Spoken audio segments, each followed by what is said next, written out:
Hello everyone, I'm Mentov64. I'm Tanner of the North. And I'm Richie. And welcome to something I never thought I'd be saying in terms of HFC and whatnot, but welcome to the Pokémon Snap sequel, new Pokémon Snap. Tanner, how many years has it been since the original came out? It has been 22 years since the original. Oh my god, I don't feel so good, Mr. Stark. Just turning to dust at the mere notion of such an expansive time. But yeah, people have been asking for years, and it's finally here. It's been reviewed well. People seem to be loving it. I admittedly have indulged on a little bit of spoilers here and there. Nothing endgame specific, but just like footage and, certain characters being in, which means I'm vindicated, by the way. So, yeah, let's not waste any more time. Let's begin. New Pokémon Snap. Oh man, this has been such a religious experience for me. I'm also playing it over on my own channel, Blind. So I'm coming in with some of the the eyes of the future. Richie, have you been playing it? I have beaten it. Oh well, you're even more than me because I haven't. So, it's not blind for the rest of us, but for Tom here, it's going to be quite blind, for sure. Which is hopefully going to lead to some really magical moments. Honestly, there are some just stunning moments throughout this game. I mean, for starters, these cutscenes... Yeah, I was actually kind of surprised, and all running at 60, thanks to the magic of Bandai Namco.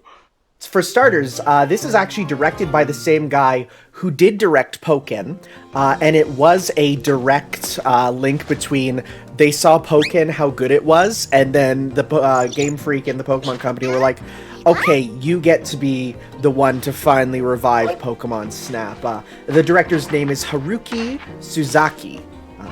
He's worked on a couple of those things there.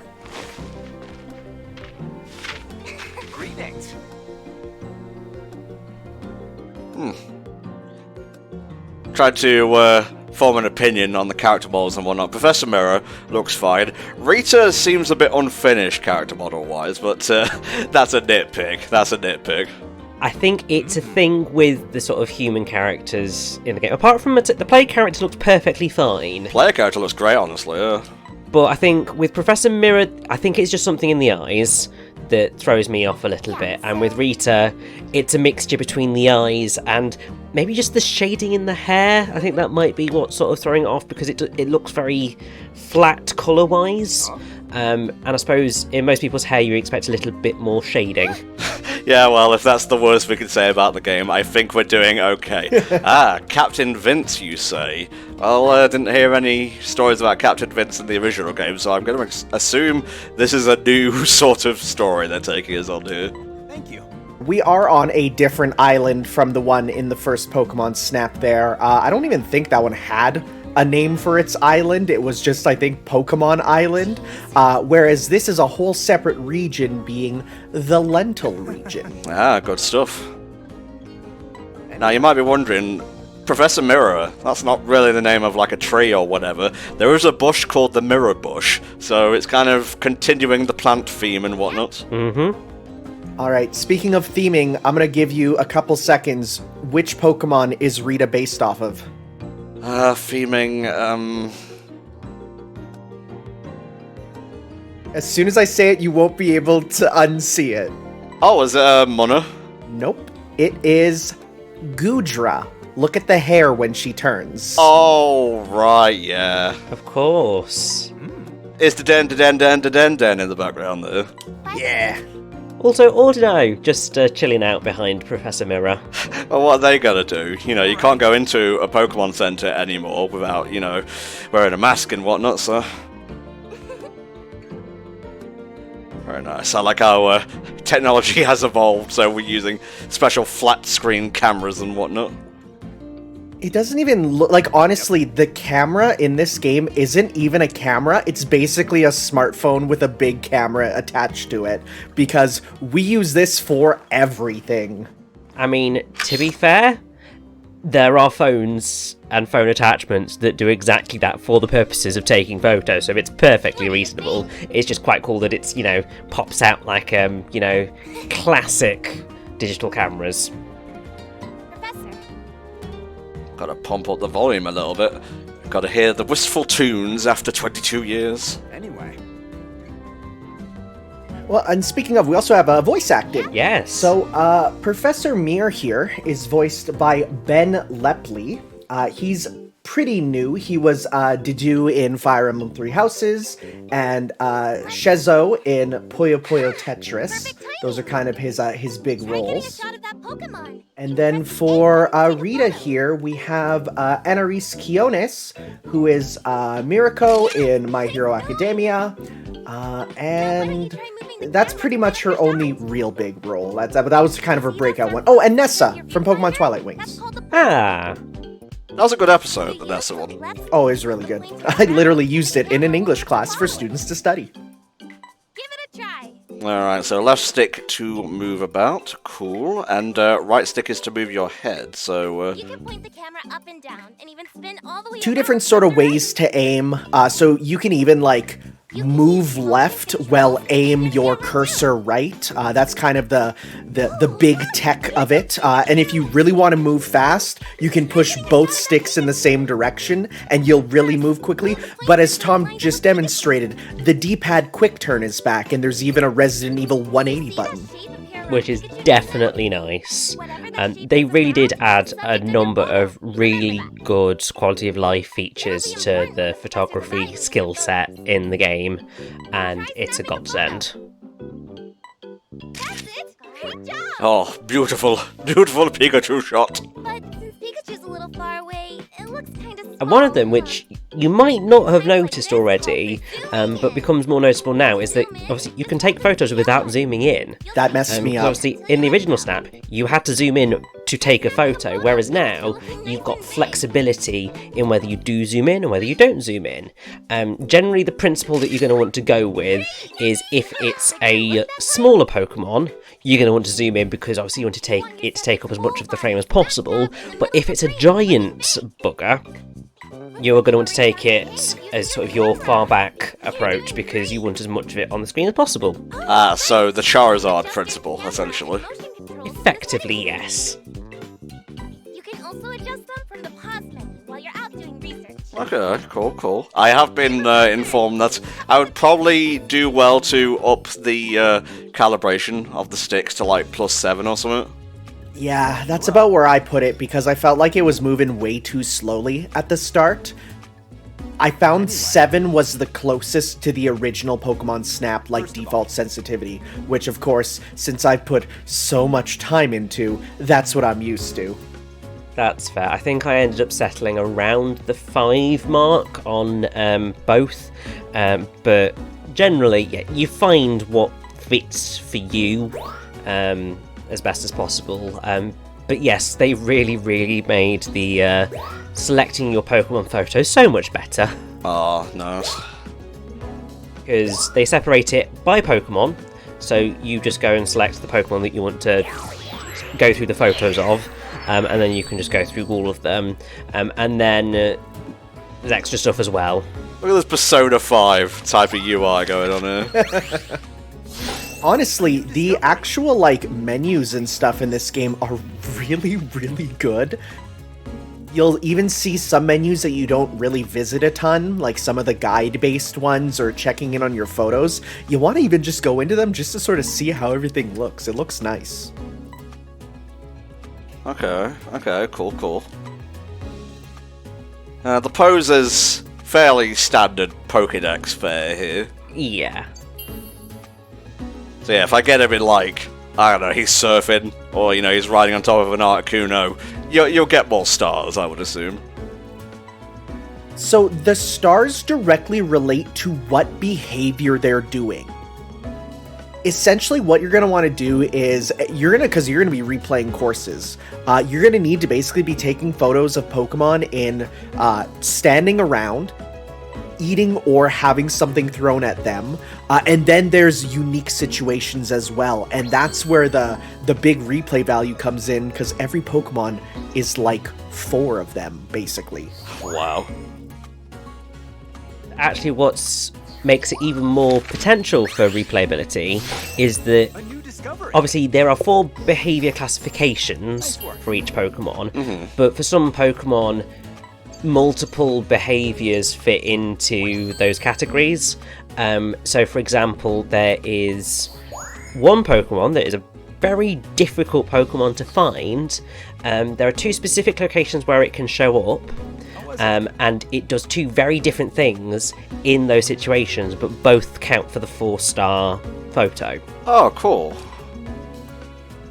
But also it's the same thing with like the 1-stars, like standing around, walking, sometimes eating. They all end up counting for 1 photo type, so you can get a real variety in terms of the types of photos that you're going to take. Coolio.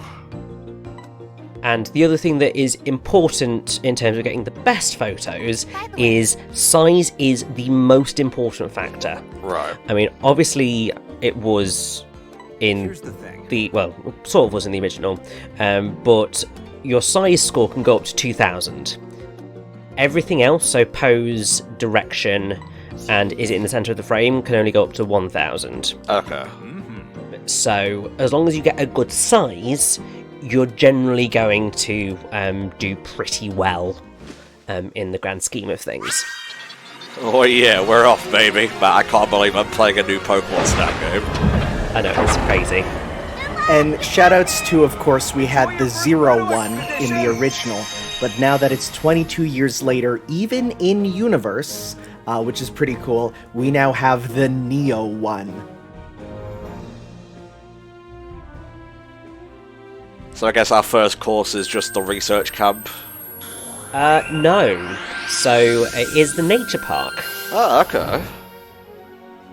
It's a safari park that, people will literally pay money to go through. So all these guys are used to you pretty much, but as you'll go through it, you'll start to see changes each time. Okay, so 7, you said? I did 7 for both there, and you have to hit A after to confirm. Okie doke. There we go. There we go. That's the entrance to Florio Nature Park. Not bad. Ah, Pavilion. Oh, there's so many Pavilion in this game. So many. And the Pichu and the Grookey, they are literally the cutest. One thing about this game is that there's big changes from the original in that every time you replay a stage, there are changes. And when I say every time, I don't just mean, we'll get to the research levels later, but there's literally random events that can happen as you go through. But in addition, you can also get Pokemon getting more used to you. So by replaying the stages, as you saw at the beginning there, you had... Oh yeah, expect them to brush up against you quite often. In the beginning, you had, those Pokemon running away from you because they see you in this big old machine and they're like, scary. But as you replay, eventually they'll get used to you and even become friendly with you. Oh, bless. There are some really thoroughly adorable interactions. And one of the things that is important, that obviously Tyler mentioned, is that yes, they get gradually used to you as you go along, but that does also occur within research levels. So the general thing that you want to do is you want to get up in your research levels, because that changes elements of the course that are available to you, but also how the Pokemon interact with you. But as long as you are sort of like maybe taking photos of the Pokemon and throwing things that they like at them, then even within a research level, things will change. Beautiful. And also there are some really well hidden Pokemon. I think most of the ones that are really well hidden mostly turn up from around research level 2. Some Pokemon don't turn up until after you have beaten the game. Okay. And that is fair, but I do think that... I think it's the majority of the levels you can technically find most of the Pokemon in some form. You might want to turn around. Oh, hey. Chilling in there. I like that. But yeah, I think you can get most of the Pokemon at research level 2 once you've beaten the game. But some of them are definitely easier to get than others. Okay, no. Hey. I got a good enough picture, that's fine. It really does feel like the first 2 or 3 times you do each stage, you're pretty much just getting used to seeing the path of it. Because, of course, with the research levels, you don't have access to all the Pokemon and behaviors right now. And I mean, especially, we have no items right now. So, for now, we're just kind of chilling out. And then it's once you start to get into that second research level, that's when things really start to heat up with the amount of stuff you can find. What a nice looking game. It's stunning. There's a lot of chromatic aberration, which I don't know if you guys know what that means, but essentially, like, around certain textures, it has, like, the glow of, like, an old CRT monitor, and when you look at it, it just makes things really pop out, which is nice, because, of course, modern TVs don't have that. I'll take a look at your photo. Alright, I think that was a fairly solid run. Got some good picks in there. Let's see what Mirror thinks about that, though. 2 pieces of advice that I wish I knew from the start here once we get into the picture choosing. For one, there is an auto-choose option. If you just don't want to really, go and individually click on the ones, you can just click auto with this minus button, and you'll pick all them. However, because it's our first time, it's like, yeah, we want to pick the ones that we think look nice, because I don't think they choose automatically the best scoring ones. No, they do, actually. Oh, shoot, do they? Well, never mind. So what it does is it puts in a preference for the photo that's going to score the best, and also new behaviours.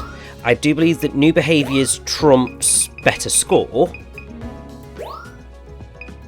So basically, if you want to try and put yourself in the best possible position, probably on your first go, just do selecting as you go. But then I would say just go with auto for a lot of it, unless you specifically know that you want to try certain photos, because you will have the chance to look at them again after this, because scoring is separate from you do get a chance to review all your photos and save them. Which of these do you think I should go with? That one. Yeah, I'm gonna say, again, size is your biggest thing for them.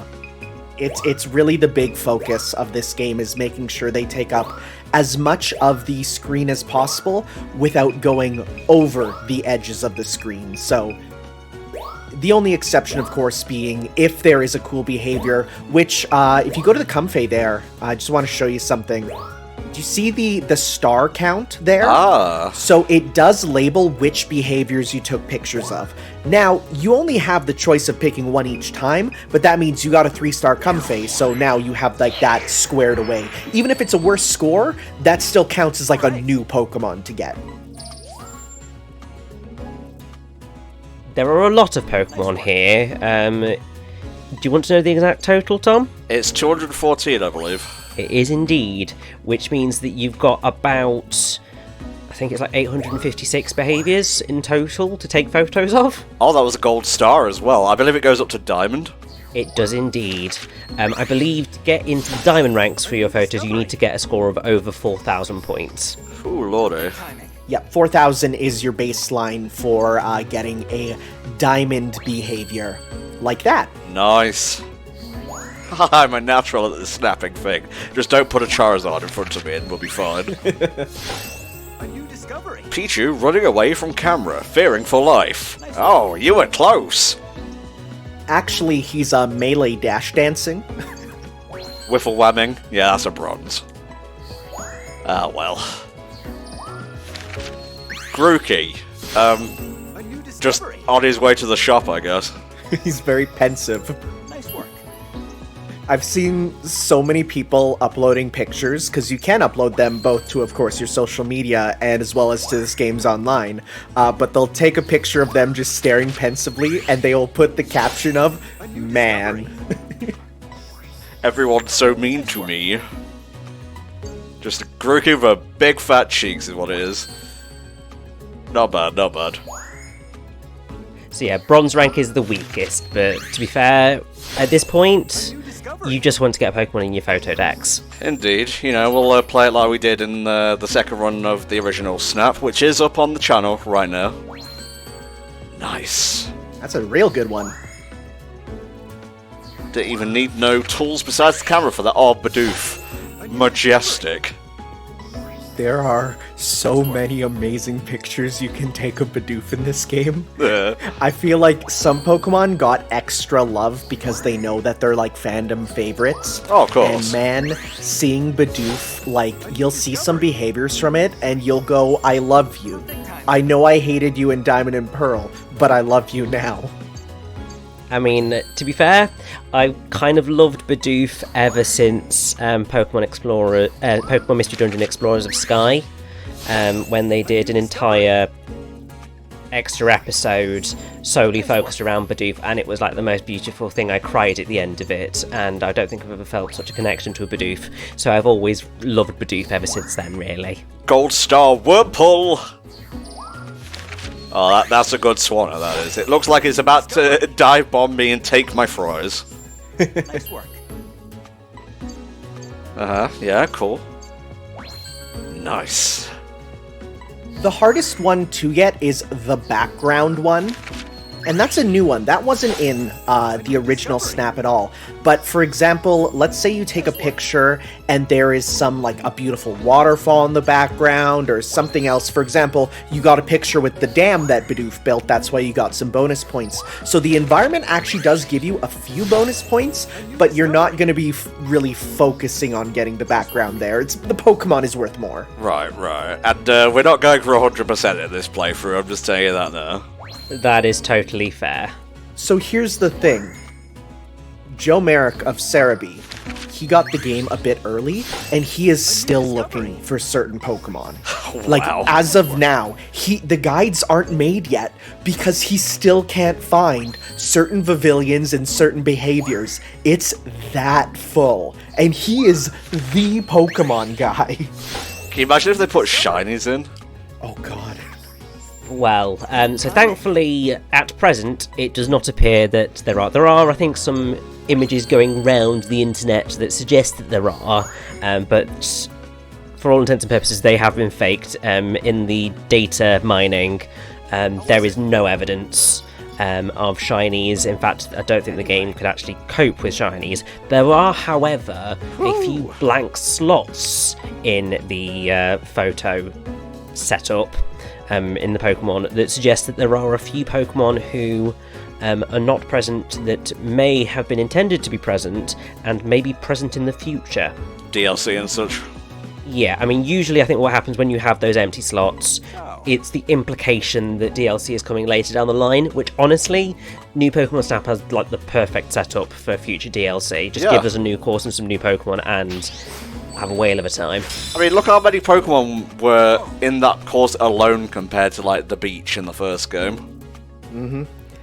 Honestly, I was even thinking, like, they could very easily remaster the N64 stages into this. Hey, got achievements and everything. So the titles they are literally achievements. They do nothing other than be a fun thing and give you a few filters every now and again. Not necessarily.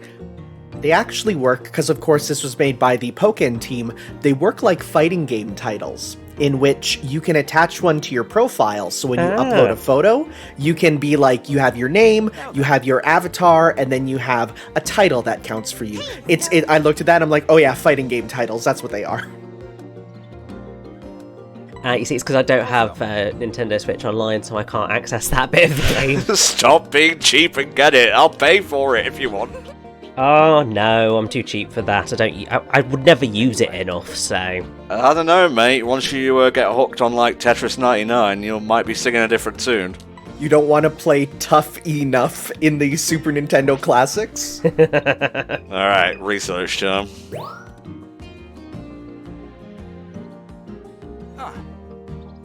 Yes, I am ready for more expeditions. Rolf, I am a dog.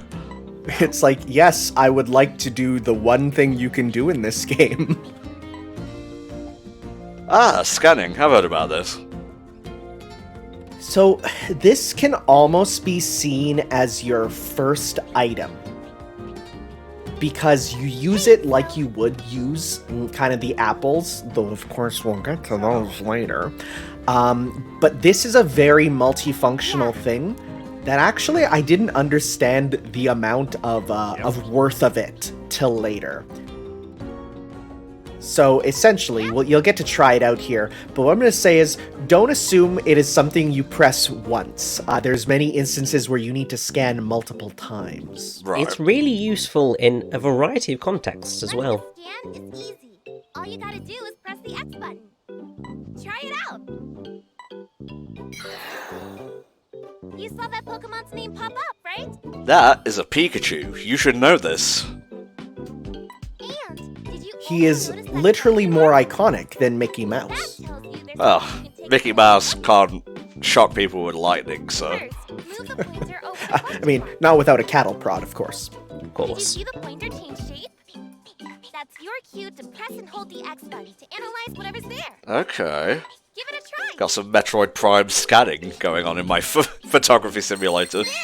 Well, if you remember who was the one who worked on the first draft of Metroid Prime 4, it was supposedly Namco Bandai. Well, pretty easy, right?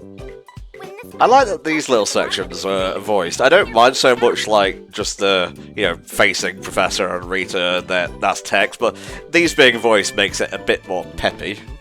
Oh, definitely. And also, whenever you're in the level, they voice it. Largely because, obviously, at that point, your main attention is on the level at hand. one more cool thing you should know So about it's the just game. a nice sound cue for something that's happening, rather than you getting distracted by the text. Obviously, there is text there, in case, you are deaf and can't hear those things. Right. Professor calls it an accidental state cheese feature.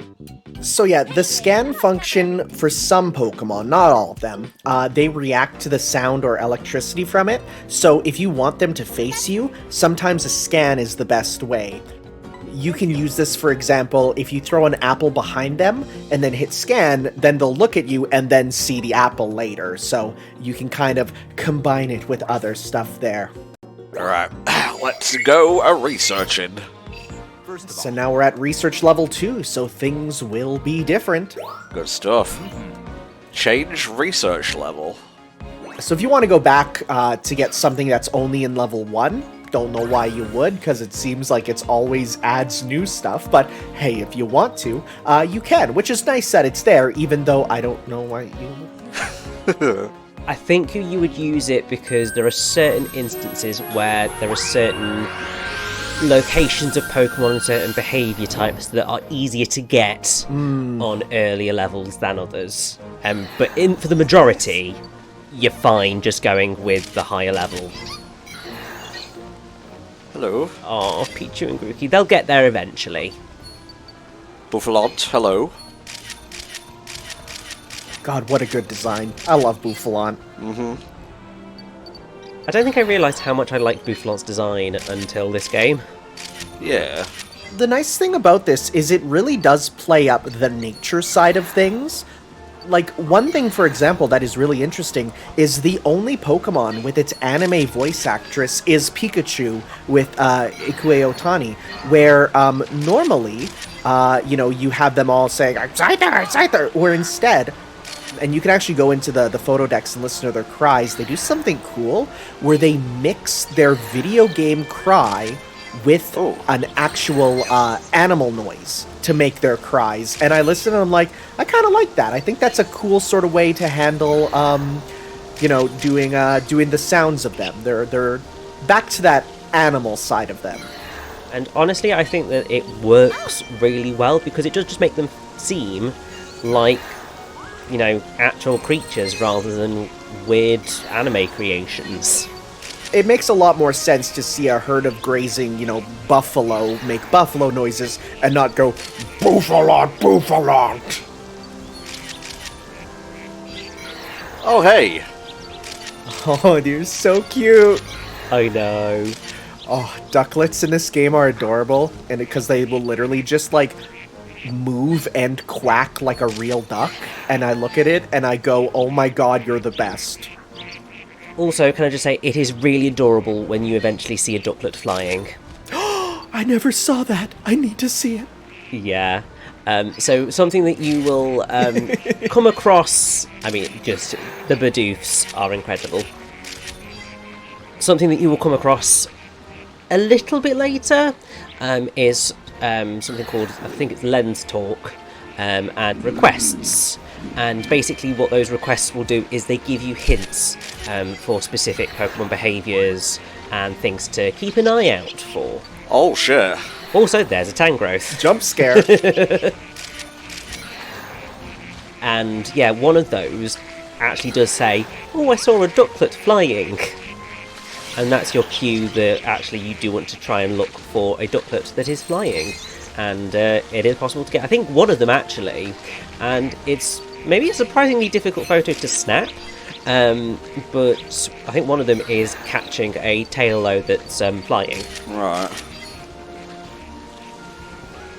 I say some of them are quite easy to grab, some of them less so. I think in my entire run of the game so far, having beaten it, I have only done 12 of the at least 146 requests, which is ridiculous. Good lord. It's time. There is a lot of content in this game, and more than I certainly was expecting. And I mean, that's great, but Jesus wept. That's a different one of these from the previous thing, isn't it? It is indeed, that's an orange flower. Yeah, it's an alternate form there. It was funny because I was watching Vinny play it, and he doesn't have that much extensive Pokemon knowledge, so he thought it was a shiny because, of course, it's a different color. And it's like, no, that's just alternate color. You get it by evolving a different previous form of it. So yeah, you do obviously have all the forms. Vivillon is the primary one where there's just a ridiculous number littered throughout the entire game. They're in every single stage. It's time. But then there are others, so if you've watched the trailers, then you know that Deerling and Sawsbuck are in the game. Obviously you have the different seasonal variants of them.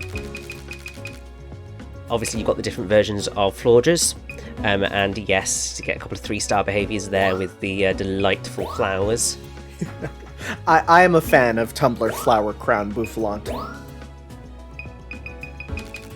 I have to say, Vivillon is one of the Pokemon where I have just had very little luck getting multiple different behaviours. I just get regular Vivillon most of the time. Right. It's a weird one. Yeah, I like that. Hey, Bolga. Not worth putting in. No. I mean, generally the indication that you want to go for is if there's a big question mark, then that means that you've got a new behaviour in there. Otherwise, it is just a case of looking and seeing whether you've got any that will perform better. Yeah. So in there, you've got a 2-star. If you look at the side there, so you see like your last score, if there's a blank one, that's the one you want to focus on, because that means you don't even got anything for that section. What is this?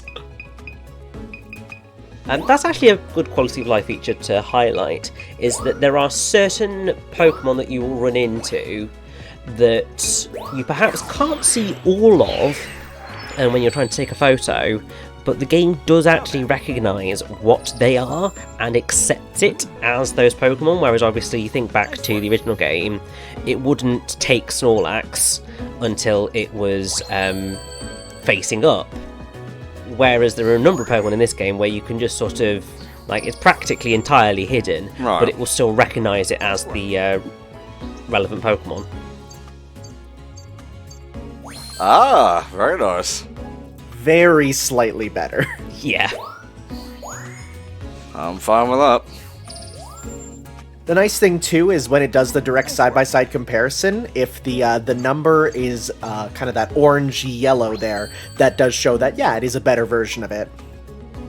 I like how it automatically goes to the better picture when you're selecting them as well. Nice work. Little stuff like that helps with the quality of life. The quality of life in this game is so polished that it's, as some people say, it makes you forget that this is a Pokemon game. Nice work. Oh, is this better though?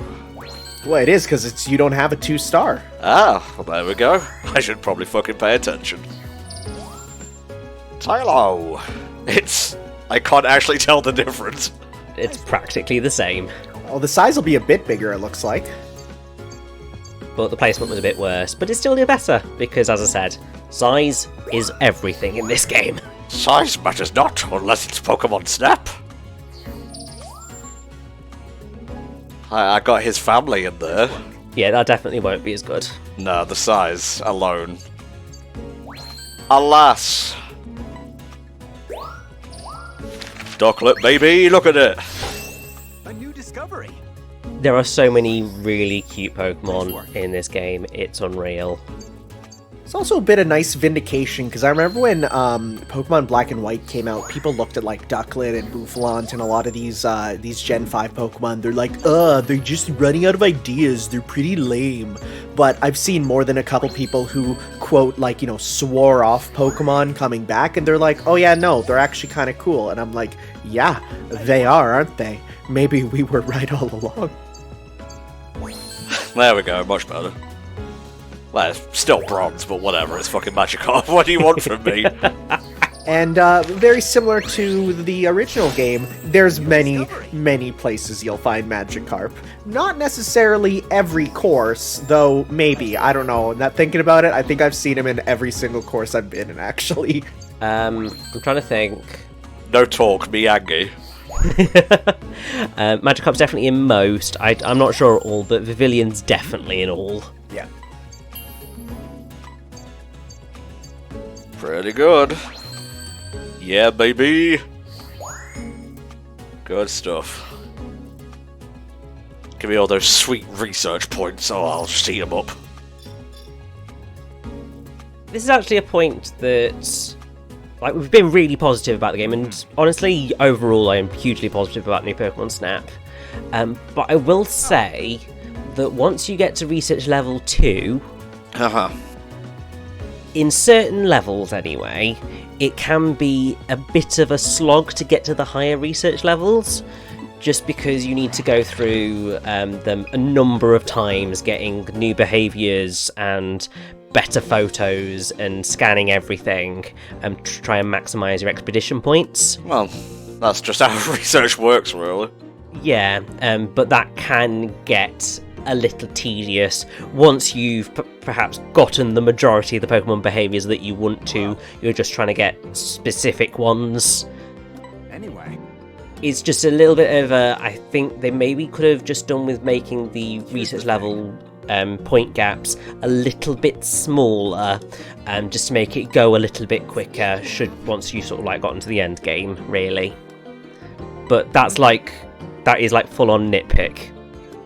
I think I've got one other nitpick, maybe two, but when you're down to that level of nitty gritty with criticising a game, you generally got a pretty good thing on your hands. Basically. No. You were close. Not a very good photograph, really. Yeah, no, that's just a blurry mess. Captain Vince should have taken an actual photographer with him. He really should have done. It is 100 years ago, and there were cameras 100 years ago, which blows my mind and is very scary to think about, but they weren't very good 100 years ago. That is true, but they were better than that. 100 years ago was like the 1920s, so... Time is scary. Oh, that is terrifying. So we got our first nighttime visit here. Very excited about this. I don't think every course has day and night, but most of them do, which is pretty great. So, let's dive on in.